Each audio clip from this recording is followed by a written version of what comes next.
Hi, everyone. Welcome back to Policy Exchange. I'm here with our new head of energy and environment, Alex Simakov, also a fellow Canadian. This is your first time on the podcast. It is. And sort of, we're throwing you into the deep end of it. We're going to talk about the energy price guarantee and the government's measures to intervene in the energy market to prevent spiraling costs for both households and businesses. So why don't we just start off by really, what is the energy price guarantee? What is the government trying to achieve in policy terms? And what kind of amount of money are we looking at in terms of the intervention? So we have two mechanisms we have to consider here. The first is for household, the second is for business. The household one released in the first week, second day of Liz Truss's administration, is fixing the price cap at an average rate of £2,500 per year per household, average household. As we know, with the October price cap increasing, was doubling the previous rate. We were looking through the winter months, it would be exceeding possibly something like $6,500 by January, February, depending on rates. Certainly, given where household budgets are, would be a catastrophic amount for millions of families, point of inability to pay. We needed a pretty emergency intervention. And after a bit of doubts, I would say, during the leadership race about the lack of forthcomingness from the new prime minister, a massive intervention that is going to freeze prices for all households at any rates of consumption. And how are they doing that? Are they going to the energy companies directly? Are they intervening in the wholesale market? What's the actual policy mechanism? It's a good question. So how it's going to work is that the utilities are going to freeze the rates, and they're still going to be, of course, buying natural gas and whatever inputs at wholesale market prices. The government is then going to pay that delta between the new fixed rate and what the utilities have to be buying from wholesale providers. So that's one of the big question marks, is that while we know what households are going to be paying, we don't know what the utilities are going to be paying. And folks have asked, well, there's a lot of lack of clarity around what the total budget is going to be, and that's because we simply can't predict that yet. We could have a mild winter. We could have relative stability and continued production increases, and the bill is going to go down and it could be a bit lower. Or we can have something really bad happen. We can have a hurricane in the Gulf. We can have conflict in oil-producing regions. It's going to skyrocket that.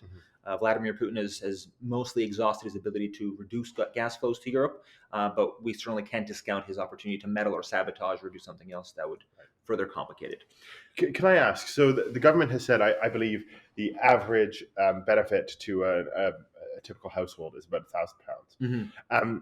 Given we don't know where prices are going to be, is this based on an assumption of where the price cap would have been?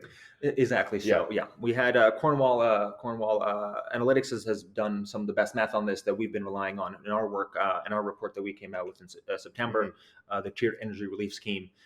So they're calculating on what the best forecast is and what it's lowered. But again, this is a speculation. We've had a pretty poor track record of estimating prices over the past year, and I don't expect us to get any better at it. But the government has kind of signed a bit of a blank check, and given the uncertainties before us, I think that's a reasonable move in the limited amount of time they have to maneuver. And how similar is the UK government scheme to those in other jurisdictions? Now, you and I are both Canadians, so we come from energy markets. I mean, you worked in energy policy in Canada. We have we're lucky and we're blessed with a huge amount of natural resources. So I believe our government hasn't really felt the need to intervene in the markets because we have a domestic energy supply. But Europe is obviously much more energy constrained. So how is the UK dealing with this problem relative to other European jurisdictions? I would say the biggest distinction that the UK has much less focus on consumption side, demand side reduction. We have not really been focusing on that whatsoever, and I think that's thus far the largest room for improvement we have for the government. We've looked at the European Union has put mandates on consumption caps. They're aiming at a reduction across 15% of the board. That's going to relieve a lot of the pressure that they have in terms of the risk of blackouts, brownouts, and fuel shortages. The UK has not yet necessarily acted on that point. We have effectively unlimited liability, and I think the government has not necessarily yet tied its hands with a 2-year commitment to keep that price flat, but I think there are opportunities for them to reduce the financial burden and actually expose households to market prices. So how would you go about doing demand reduction? I think one of the simplest ways of doing it with the limited mechanisms they have is the report that we came out with on September 2nd, the tiered energy relief scheme. So our proposal was you try cover the consumption of the average households, or up to the median income decile that we looked at. That was something about 100 kilowatt hours of electricity a month and 350 kilowatts of gas a month. So that's what we think should be fully subsidized at the current rates or thereabouts. And as you go beyond that, as you get into the average consumption of wealthier and bigger houses, the generosity tapers off and you get to a certain tier where you have to pay full market prices for your consumption. We understand that's not the most necessarily reflective. Some households are still low income but have large properties or large families. But on the whole, it's a fairly good proxy. It's a slightly more progressive way of intervening, and it also limits the government's support. If you have a pool or a hot tub, you'll certainly, I think, something that the taxpayers feel that they should be subsidizing as we're doing now. So I think the government has a lot more opportunities now that the immediacy of a plan has been in place. They can tinker. Now, what about direct interventions to help renovate or to upgrade homes? Is that something that other jurisdictions have had success with? Well, one of the things with Europe is that they have had much longer standing programs for energy efficiency and conservation. We have in the UK the Eco Energy Company Obligation. That helps fund insulation and efficiency programs. It was cut fairly substantially back in 2014. An analysis from Carbon Brief showed that had that cut not happened, which reduced insulation rates about 90%, we could be saving something in the area of 15 billion pounds this year. Wow. So certainly a bit of short-sightedness now that I think we have to learn from. So just today, the Chancellor announced that they're going to be putting in an extra £1 billion towards eco over 3 years. However, only starting in April. And I think that we could be a bit more ambitious on it for two reasons. One, certainly a huge interest with consumers looking to insulate their homes this winter. Never has there been a more organic interest in the space. And I think moving in April, there's some challenges. Right now, the whole world is scrambling for efficiency and insulation investments. Companies are looking where they want to set up capital, where they want to export to. There's a limited pool of these resources around. And if we're late movers and we have our peers in Europe around the world are subsidizing that more aggressively and much faster, we might have a much smaller pool of options with which to work with come April. And I think we need to capitalize on these opportunities. The quote, crisis is an opportunity. And I think we need to be a lot more aggressive than we're currently doing, not just on households, but businesses as well. Can you speak to that a bit more? We haven't gotten into business costs and business support. Business is trickier because we don't have the same kind of utility structure we have for households. The government took a bit more time. For the viewers at home, as it were, who might not know what that means, utility structure. Can you speak to what that actually means and what the implications are for businesses relative to households? So, as we recall, we introduced the government introduced a energy price cap, which is really more of a floor in hindsight for what households could pay. So there was a bit more government control over what the rates are going to be. Businesses don't really have any sort of mechanism like that. A lot of them have rates set competitively. They negotiate fixed price or variable. So there's a much wider variation in terms of how bills are collected for corporations. So the government took pretty much these 2 extra weeks to figure out that plan. They came up with what effectively is a £211 for a megawatt hour for electricity and £75 for gas. So electricity, you're paying about a third of what the market price is going to be for January and just under half for gas. That's going to be a 6-month scheme, after which they're going to review and determine which are vulnerable sectors who are going to continue benefiting from some variation. Understandably, it's a fluid situation and the government is assessing their options. But again, it's that challenge of no incentive towards efficiency, no incentive towards demand reduction. There's a couple of ways they can, again, set out targets that if you do achieve demand reductions, if you do set out goals, and I think institutes like Policy Exchange and the conservative movement in general is a bit averse to that kind of government intervention and that kind of micromanagement. But in a crisis like this, there's no market function that can react quickly enough, especially when you're subsidizing them. So as conservatives and as free market oriented thinkers, I think we need to be a bit more flexible at some of our orthodoxy here. Right. And if you could speak to the kind of the central causes of the current energy price rises, which I think, in sort of to your point, go to the fact that this is not actually merely the result of market mechanisms. It's in fact the Russian state ensuring that there's a constrained supply of gas in the world generally. And could you just speak to in your how you conceptualize what's happened with energy prices at the moment and what the main drivers and how Russia is actually going about constraining supply. So I think there's kind of a big picture and a near-term picture to look at. Bigger picture, we've been obviously very concerned with the climate transition. That's been a big priority for governments all around the world, and the UK has been in many ways a leader in that. However, a lot of that work has been on terms of supply side, in terms of targeting fossil fuel resources, disinvestment there, and increasing our capacity for renewable generation and so forth, which we should note at the moment, wind resources are about 9 times cheaper than gas. So at the moment, wind is really saving our butts, despite at times having been more expensive. Those days have passed. But what that also means is that by cutting off investment in fossil fuel resources, we've kind of outsourced that production to a lot of less than savory countries. Foremost on that list is, of course, Russia, which over the past decade, domestic European natural gas production has been cut in half. At the same time, Russian imports have doubled, which on the eve of the Russian invasion increased about 45%.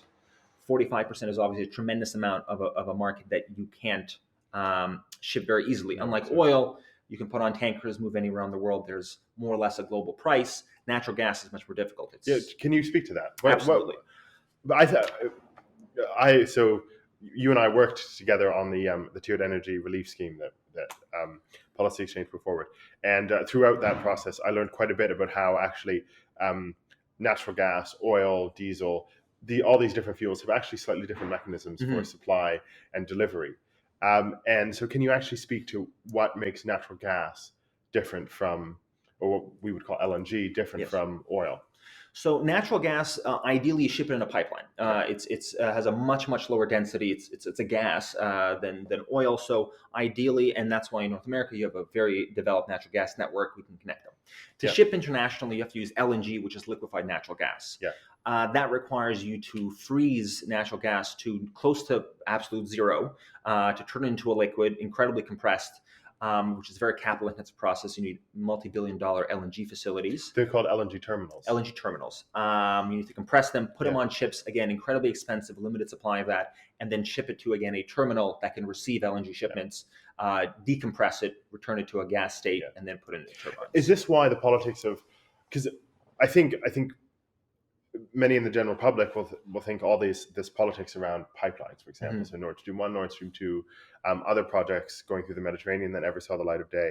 I think to a lot of people there was almost this sense of, well, why can't we just ship? Like, obviously, that is to say, the relative cost of shipping versus building a pipeline seemed, I think, in the popular imagination to not necessarily be obvious as to why, well, lacking a pipeline, you could just ship. But actually, your point is that the pipelines for natural gas are vital to securing the source. Yes.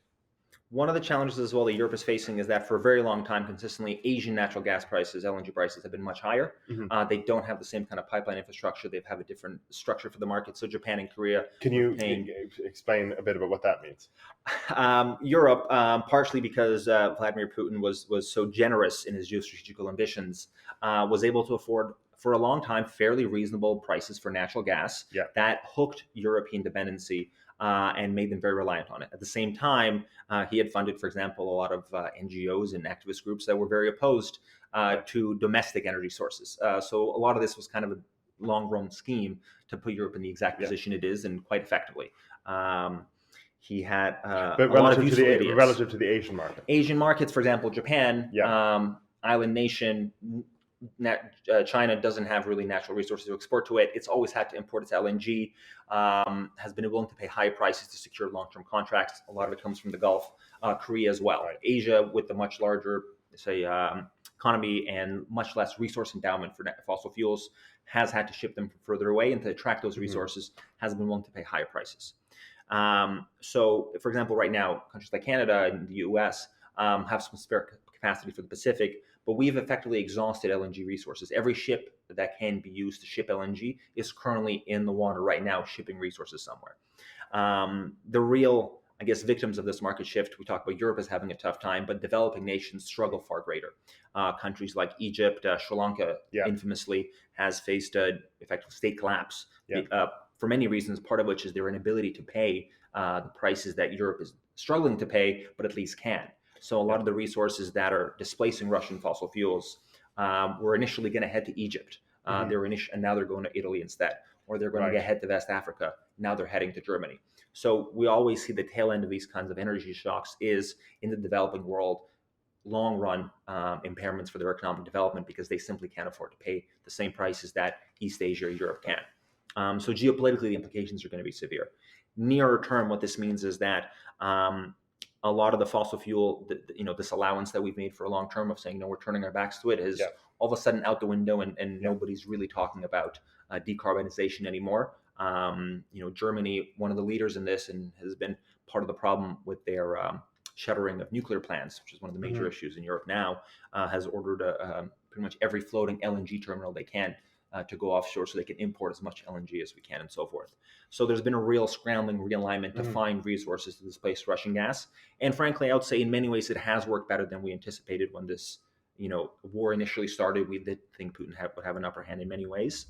And while the economic damage is serious and will become more severe over the winter months as prices to continue escalating, I think on the whole we should be somewhat proud of the resiliency and flexibility that the Europeans, the UK included in this context, have shown sourcing new supplies. North Sea oil and gas, for example, North Sea gas production has gone up 25% this year as well. So the market does work fairly well when given the opportunity. Well, where does that leave decarbonization? That's a great question. Because isn't decarbonization, forgive me if I'm getting this wrong, but decarbonization is in some ways intimately related to energy efficiency. And both of those things over time actually increase the resilience of an economy to these sorts of external shocks. So what role can the net zero agenda, broadly conceived, actually play in energy resilience over the long term? And should it be seen as part of the broader energy security strategy? It has to be. We can't, I think that's the mistake we made for so long of we can have a climate strategy and an energy security strategy that would disparate. That's clearly out the window. We have to be far more integrated than we've been. We have to secure our supply chains in friendly nations, ones that share values and ones that don't invade their neighbors. I think as a minimum standard for trading relationships. I think the goal is what folks who believe in decarbonization and net zero is that near-term investments in fossil fuel infrastructure are going to proceed, but we have to target the demand side of that more importantly. We can't be cutting off supply without targeting demand. And when you're an activist, it's quite easier to target Exxon or Shell or BP and say you're evil, you're destroying the planet, stop investing, because eventually you say that enough times they will. It's much harder to go to a family and say stop buying gas for your car, right? Stop heating your home. Has not been as appealing, and it's just not as concentrated. So that's what we have to focus on now. We have to find a way of how can we consume less oil and gas in a way that economically makes sense, because right now that does. This year, actually leading up to the crisis, I think it was the year to April, the UK had spent nearly £100 billion importing fossil fuels from abroad. That's a tremendous sum. That's money that we could be investing in our economy. That's very painful for our balance of trade. And that is something that, for example, developing our North Sea wind assets could relieve. Absolutely. Investments that are made in the UK, and as these prices go down, we're seeing with wind being cheaper already, provide cheaper energy for our manufacturing and other energy-intensive sectors, stimulates the economy in the way that buying oil, even if it's not from Russia, it's from Qatar, it's from Venezuela, that doesn't have the same impact. Doesn't have the same impact, and certainly has no benefit to the UK. So finding a way that we can produce these resources domestically, whether that is expanded North Sea oil and gas production, especially wind production, new nuclear is going to be a big part of that equation, is going to improve our economy and reduce our reliance on these shocks. Because I think we have a sobriety now around dependence on Russian oil and gas, but there are still a number of geopolitically unstable regions that we count on. And we can't defeat Putin and then say, now we're good, we're clear, we can continue going ahead as we were, and looking only at what the cheapest resource is. We clearly have to factor in energy security and resource security and our own domestic needs when we pick the pieces together. So Canada has to play a bigger picture in that. The US has already been playing a bigger picture in that. Nuclear, wind and solar are going to be part of that as well. We're going to see what fracking can do. We're going to see what North Sea oil and gas can do. I think there's been a lot of doubt there. The government's clearly willing to give it a chance. And I think we're going to have a clearer picture over the next couple of months, if not years, whether or not there's real potential there. But it's pull out all the stops now, isn't it? Absolutely. Thank you very much for your time. This was a really, really enlightening conversation. We spanned, I think, a huge range of areas within energy policy, and I can imagine that given the state of international energy markets, we'll be doing this again very soon. I suspect we will. We'll have a report coming out sooner than later on this. You'll be fantastic. helping out on, and we can talk about some of these issues in a bit more depth and detail as well, and provide a bit more information. Looking forward. Thanks so much.